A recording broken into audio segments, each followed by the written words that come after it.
équipe. Et quand on a vu Depardieu la première fois, c'était en avril dernier, donc il y a un an, et on avait juste l'idée de ce scénario. On avait l'idée d'un mec comme ça, sur une moto, qui va chercher ses papiers de retraite. Un sujet très sexy, hein, quand même.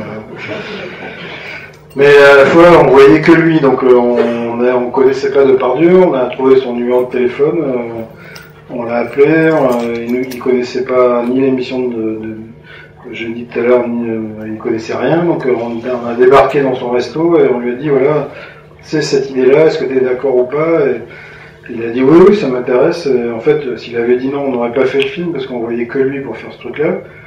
Et donc il nous a dit revenez, donc on est revenu. Le deuxième rendez-vous était quand même assez hallucinant parce qu'en fait on a débarqué dans son resto le jour même à 9h du matin et il avait lu le scénario, donc on devait parler du scénario.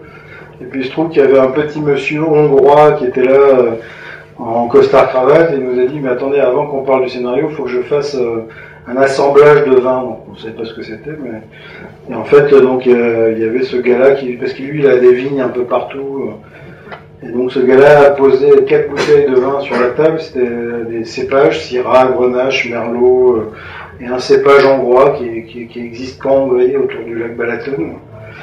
Et en fait, moi je savais pas ce que c'était un assemblage, mais en fait tu prends un verre, tu mets 10% de Merlot, 20% de Grenache, il va prendre son vin à lui, il fait ça, et puis il fait son vin en fait.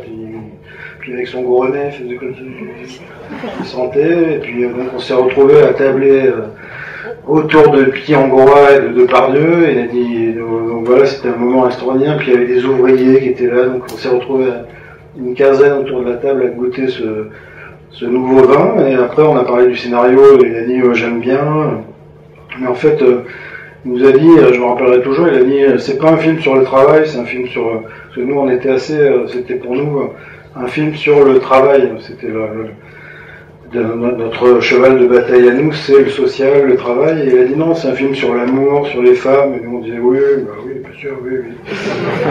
Et en fait, c'est lui qui avait raison une fois de plus, parce que c'est carrément j'ai jamais vu un visionnaire pareil, mais bon, nous on s'attelait à ce truc sur le travail, et le troisième rendez-vous, c'était encore un rendez-vous incroyable, c'est-à-dire que là, on n'avait plus d'argent. C'était donc on était en avril, il fallait tourner en juillet-août parce que nous c'est pendant nos vacances, donc comme j'ai dit tout à l'heure. Et donc il fallait pour 3 mois monter un film, même avec Gérard Depardieu, Isabelle Adjani et Yvan Moreau, c'est assez dur à trouver l'argent quand même.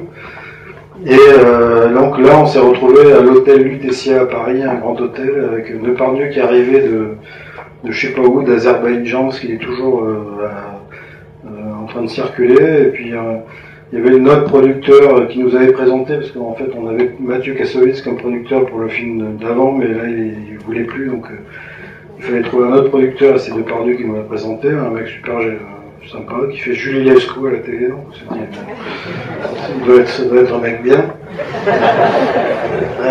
Donc on s'est retrouvé avec ce petit monsieur de Julie Lescaut, mais c'était génial.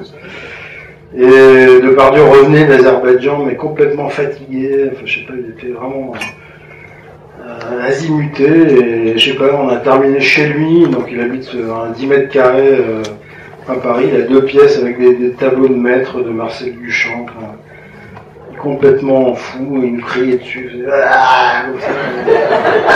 Nous, on n'a pas peur, parce qu'on est 2 déjà. Mais il faisait nous ça nous plaisait parce qu'on aime bien les dingues, donc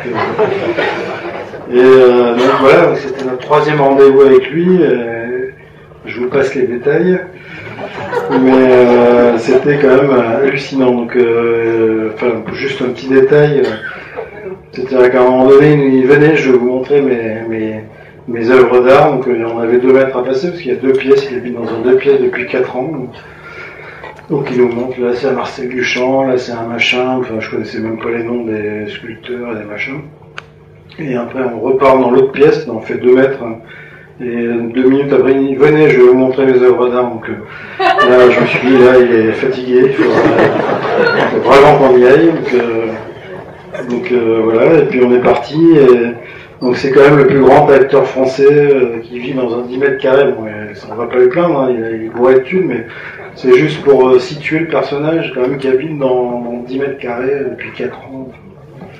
Voilà. Donc c'est quand même incroyable. Puis là j'étais en vacances dernièrement, puis j'apprends qu'il y avait une Mercedes qui était garée en face de chez lui. Il a mis un parpaing dans le pare-brise, donc je me suis dit tiens il est encore en forme. Il était au commissariat, enfin bref. Donc voilà, donc c'est quand même un gars étonnant. Et pendant le film, est-ce qu'on peut moduler avec lui ou est-ce que vraiment il a tendance à récupérer pour lui ce qu'il a envie de faire?